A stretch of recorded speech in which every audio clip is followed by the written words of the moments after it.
My brother mocked my job in front of everyone at Thanksgiving while my dad told me not to embarrass the family. My name is Chloe. I am 28. And to them, that means I should have a real job by now.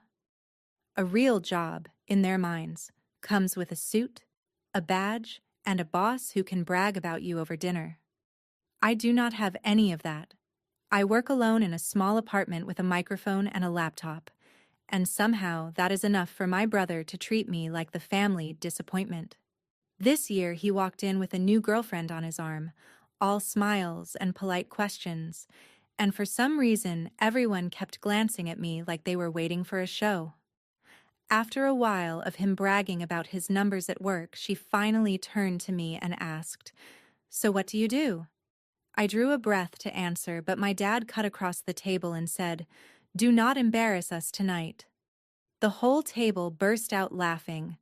My brother smirked and added, "Maybe lie this time so you do not sound so pathetic." I sat there with my face burning while my own family laughed at the life I built, and I just smiled and took a sip of my drink. A few minutes later, his girlfriend pulled out her phone to show everyone her favorite podcast for long drives, hit play, and my voice filled the room. She froze, stared at the screen, then at me, and suddenly the laughter stopped, and their faces went pale.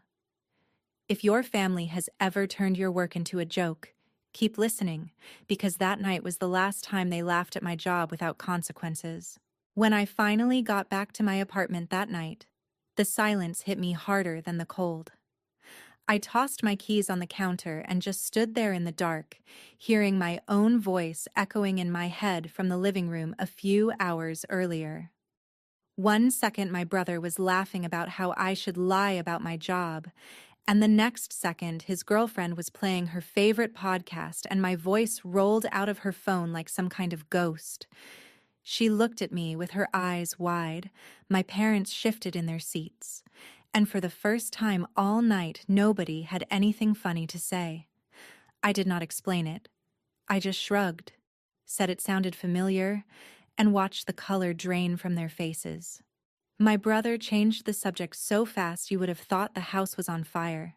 Driving home afterward, the streetlights smeared across the windshield, and every red light felt like another small insult I had swallowed over the years. My brother's name is Ethan. He is 31, works in corporate sales for an insurance company, and my parents talk about him the way some people talk about movie stars. My dad, Robert, loves telling people about Ethan's bonuses and his promotion.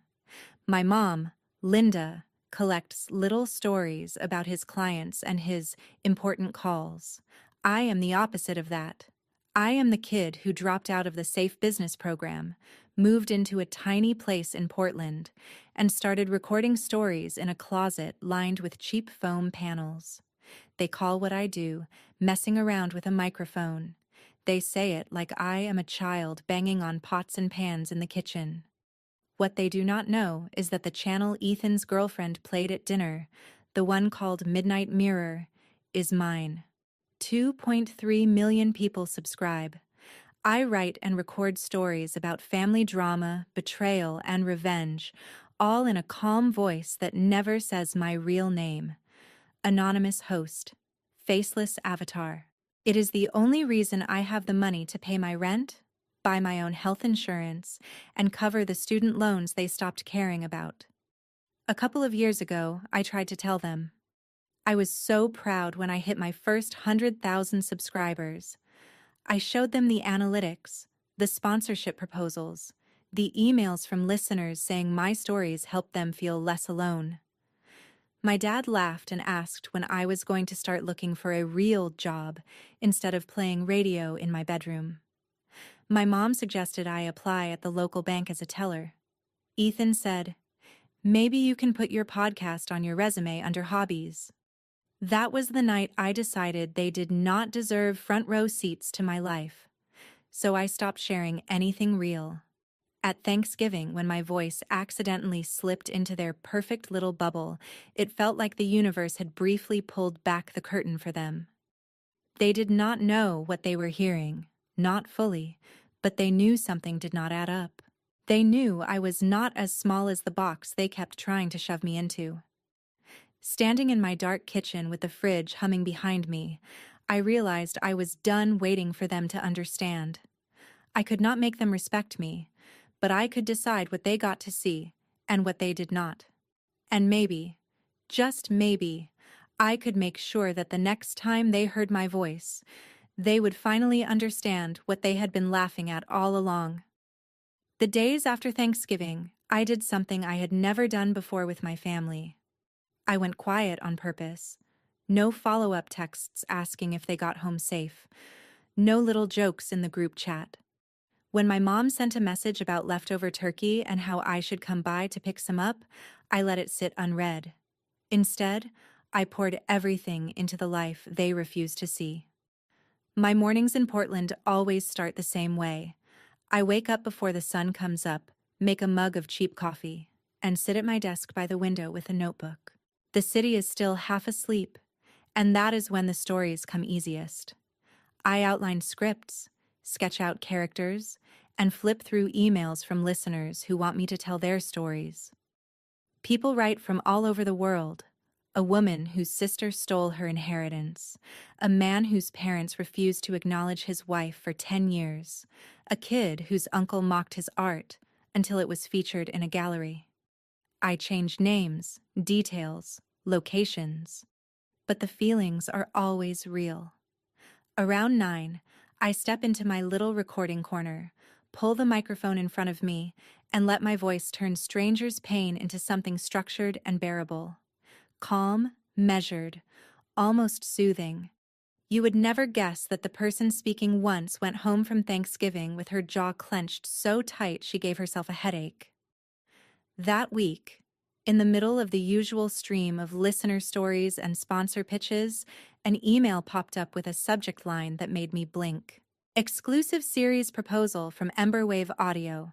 Emberwave is a major podcast platform, one of the big ones that puts their logo on billboards and subway ads. I opened the email and read it twice. They wanted to develop a limited series with me under the Midnight Mirror brand about family expectations and the cost of being the disappointment. They had listened to one of my recent uploads about a girl whose parents mocked her career choice at a holiday dinner and said the response was huge. They wanted 10 episodes, creative control mostly in my hands, and a payout that made my hands shake when I did the math. I stared at my screen, thinking about my dad complaining that I did not have a boss. If only he knew I was about to sign a contract with several pages of legal language and more zeros than his first salary. I wrote back, trying to sound normal, and scheduled a video call for the next day.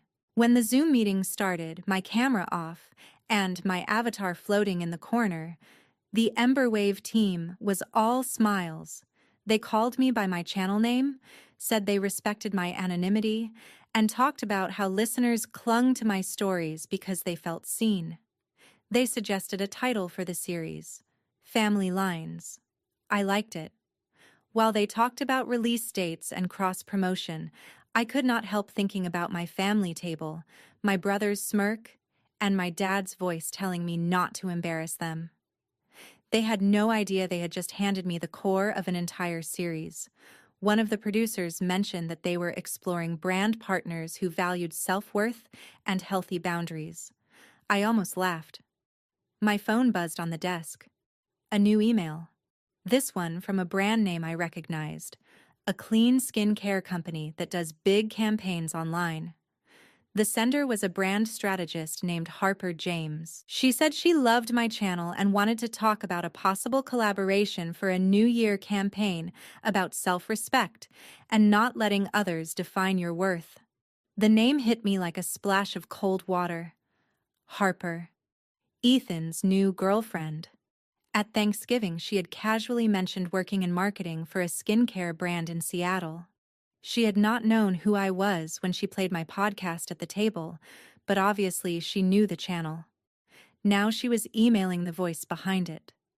I leaned back in my chair and let that sink in. My brother's girlfriend was a fan of the fake job he had mocked 10 minutes earlier. She had literally brought my work into the room as proof that I mattered, without even realizing it. I typed back, agreeing to a meeting. I kept my tone neutral and professional. No hint that I had seen her pass the mashed potatoes.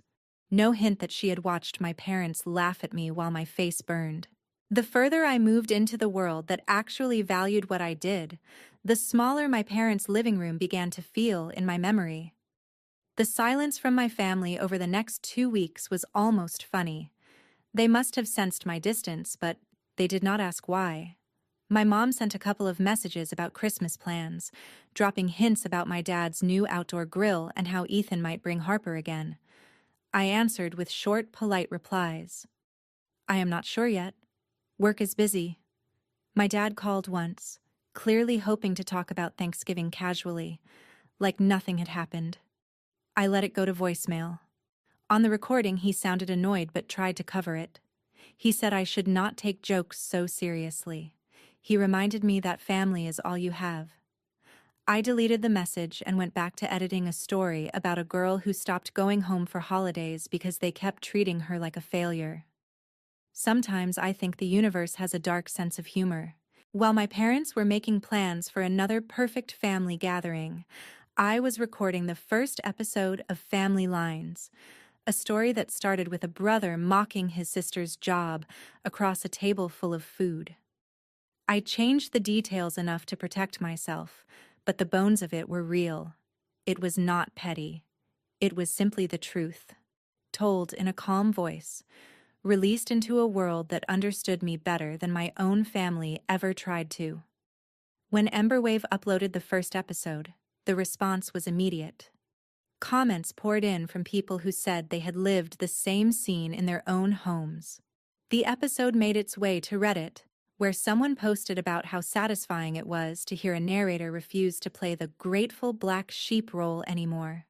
My listener numbers jumped. The skincare brand set a call for the following week. By the time that day came, I had already recorded 3 more Family Lines episodes. Each one dug a little deeper into the ways family can weaponize love and expectations. The call with Harper's team was all business at first. She sounded bright and confident, explaining how their New Year campaign would focus on shedding shame and toxic expectations. They wanted a calm, storytelling voice that already had an audience, and they saw Midnight Mirror as the perfect fit. My camera stayed off, as usual. I watched her little square in the corner of my screen, her name beneath it, remembered her smile over the turkey and the way she had looked at me when my voice came out of her phone. She had not connected the two then, not quite. Now she was talking about how my stories helped people feel less alone in their families. She said there was one episode in particular that hit her hard, the Thanksgiving one. She mentioned the line about a dad telling his daughter not to embarrass the family and a brother suggesting she lie. She said, "That one sounded so real, it made my stomach hurt." For a second, I forgot I was supposed to be anonymous. I almost laughed. I swallowed it and kept my voice steady. I told her I write from a mix of submissions and personal experience, that holidays are complicated for a lot of people. She agreed so quickly I knew she had her own scars. We talked about script ideas and how my narration would weave through the visuals. At one point she said, "My boyfriend's family can be kind of intense, so I really relate." She did not say Ethan's name, but I heard him in the tired sigh underneath her joke. It was strange, realizing that the girl who sat at our table, watching my family treat me like a punchline, was now building a whole campaign around the kind of hurt my channel talks about every week. When the call ended, the contract they sent over made it official. I would write and narrate 3 pieces for their campaign. They would pay me more for those 3 scripts than my parents had ever earned in a year when we were kids. Emberwave would promote the series and the campaign. It was the kind of thing people in my space dream about. I signed with a real pen even though a digital signature would have been fine, just because I wanted to feel it in my hand. As December rolled on, I barely looked up from my laptop. I recorded late into the night, My voice turned into a tool instead of a target. The Family Line series climbed the charts. The skincare campaign team sent me early cuts of the videos with my narration layered over close-ups of real people washing off makeup and writing down things they were letting go of, like shame and guilt, and the need to please everyone. The first time I heard my own voice say the word family over their logo, I thought of my dad telling me I was embarrassing them. My phone buzzed again. Another message from my mom asking if I was coming for Christmas Eve. She said Ethan and Harper would be there. My first instinct was to say no, to stay in my safe little apartment, eat takeout, and watch other people post about their perfect or not so perfect families. But there was a part of me that wanted to walk back into that living room with the full weight of my real life behind me. Not to rub it in, just to stop pretending I was still the failure they had built in their minds. I texted back that I would come for dinner. The night of the Christmas gathering, the house looked exactly the same. The same lights wrapped around the porch posts, the same wreath on the front door, the same smell of ham and cinnamon and pine when I stepped inside. Ethan was already there, in a pressed shirt, drink in hand. Harper stood next to him, a little more reserved than I remembered. My mom hurried over with a too bright smile. My dad patted my shoulder like he was doing me a favor just by touching me. They asked about traffic and the weather. Nobody mentioned Thanksgiving. Nobody mentioned the moment my voice had filled the room from Harper's phone. At the table, Ethan slid right back into his favorite role. He talked about his sales numbers and his clients, about how he was being considered for a bigger position next year. My parents soaked it up. At one point, he smirked and asked how my little online thing was going. My dad chuckled and said, "Still playing radio up in Portland." I was about to answer when Harper set her fork down, very gently, and looked straight at me. "Actually," she said, "I have been meaning to thank you." Her voice cut through the conversation so cleanly that even the TV in the living room felt like it got quieter. My mom frowned in confusion. Ethan looked between us. Harper went on, "Your voice has been saving my department for the past month." My dad blinked. "What?" She reached into her bag, grabbed the remote, and pointed it at the TV in the corner. I had noticed earlier that they had some generic Christmas movie playing in the background. Harper switched the input to a streaming app and pulled up the Emberwave homepage. Right there on the front banner was the promo for Family Lines, with the Midnight Mirror logo and a tagline about breaking free from toxic expectations. She hit the volume and pressed play. My own voice poured out of the speakers, calm and steady, saying the opening lines of the series. There was no mistaking it this time. No casual shrug, no pretending it just sounded similar. My mom's fork froze halfway to her mouth. My dad stared at the TV like it had personally insulted him. Ethan went pale, then red, then pale again. Harper muted it after a few seconds and said, "My company has been running a huge campaign this month using Chloe's narration. Her channel is one of the biggest on Emberwave right now. Our New Year numbers are already better than last year because of her stories." My mom opened her mouth, closed it again. My dad finally managed, "You mean that little show she does?" Harper shook her head. "It is not a little show. It is a business." She looked at Ethan, and there was something new in her eyes, something sharper. "Did you know your sister reaches millions of people a week? Did you know the story she told about a family mocking their daughter at Thanksgiving went viral?" Ethan stammered that he had not realized it was that big of a deal. He tried to laugh it off, saying it was just internet stuff. I let him talk for a second, then I spoke. "My channel paid for this year's taxes, my retirement account, and the down payment on a future house," I said. "It paid for the student loans you told me were my problem alone. It is paying me more for one series than you made in your first 5 years at that company, Ethan." The room went very quiet. I did not raise my voice. I did not have to. My mom whispered, "Why did you not tell us?" I looked at her, really looked, and saw panic and shame wrestling behind her eyes.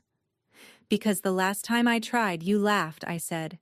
"You told me to get a real job. Dad called it playing radio. Ethan told me maybe I could put it under hobbies on a resume. So I decided my work was not for you. It was for people who actually listened." My dad shifted in his chair. He started to say he had just been joking, that I was taking things too seriously again.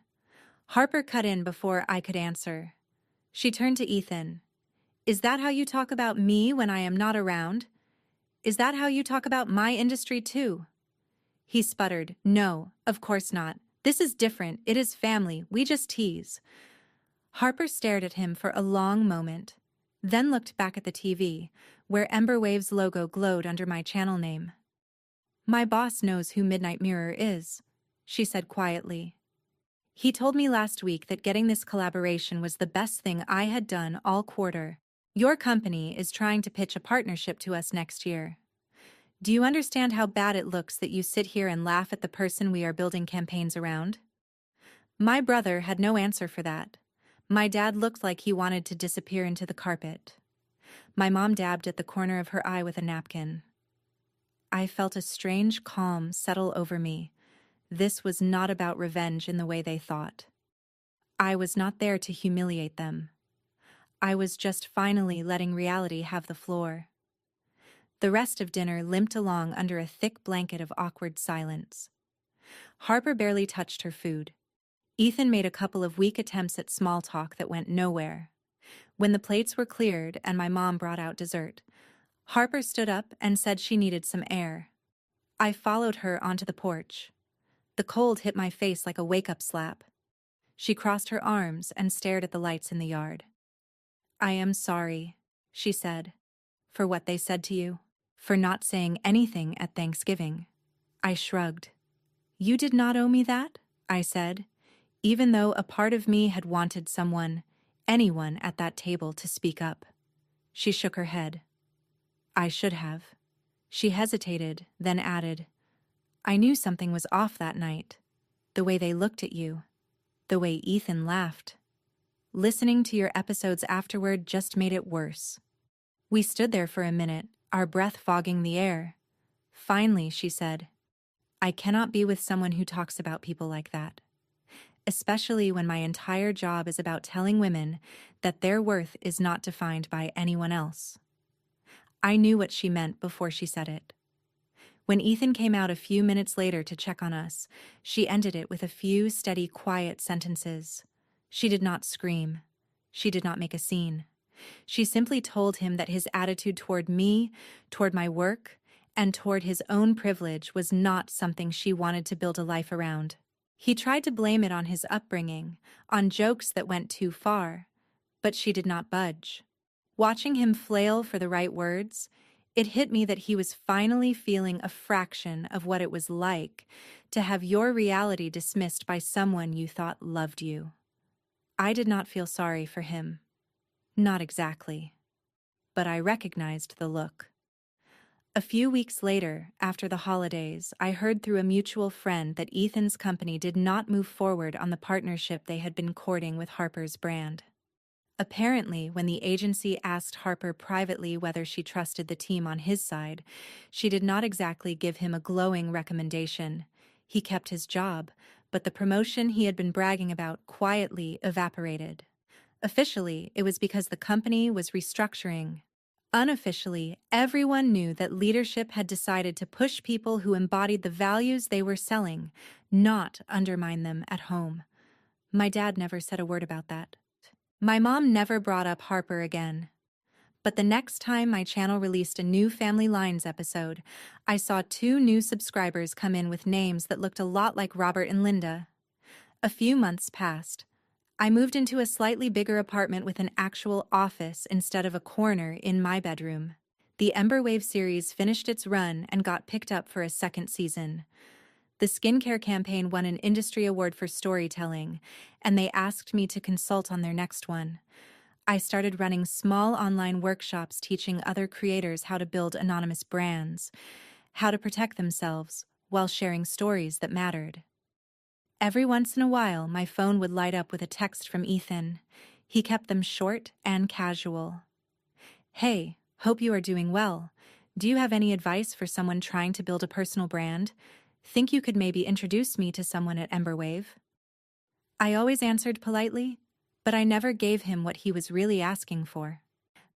I told him there were plenty of free resources online.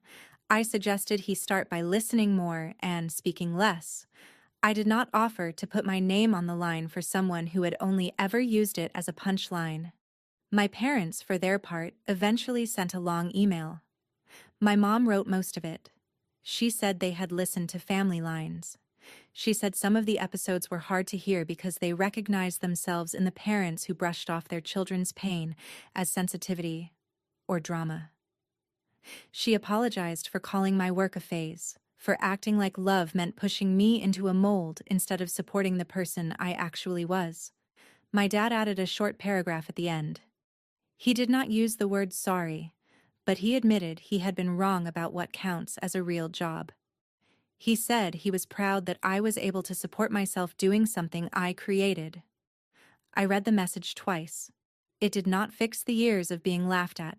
It did not erase the Thanksgiving where he told me not to embarrass them, but it was something. I replied and said I appreciated the apology. I told them I was open to staying in touch, but I needed them to understand that my life was not a project for them to evaluate anymore. I would visit when I felt ready, not out of obligation. I would share what I wanted to share, not what they demanded. They said they understood. Maybe they did, maybe they did not. What mattered was that I finally believed it myself. The strangest part of all of this was how many people heard the shape of my story without ever knowing it was mine. Under every Family Lines episode, thousands of comments stacked up. People wrote about getting mocked for majoring in art,